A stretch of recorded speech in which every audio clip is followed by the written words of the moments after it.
බලන්න මොනතරම් වැදගත් ශිල්පියක්ද නේ. අපි රජවරු මොන ආකාරයෙන් මේවා වැඩි දියුණු කළාද ආරක්ෂා කළාද කියලා අපිට මතුවර ආරක්ෂා වෙන්න සැලැස්සුවාද.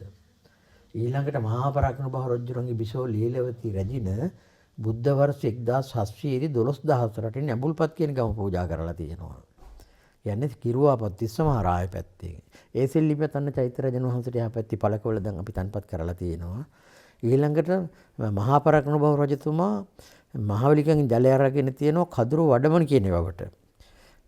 අද කදුරු වෙලගේ ප්‍රදේශයේ ඒ කුඹුරු යායේ හැම. දැන් කදුරු වෙල කියන්නේ මේ ප්‍රදේශයට. ඒ කොටසක් තමයි පරාක්‍රම සමුද්‍රය. එතනින් ඇලක් කපලා තියෙනවා සෝමවතකින් ඇල.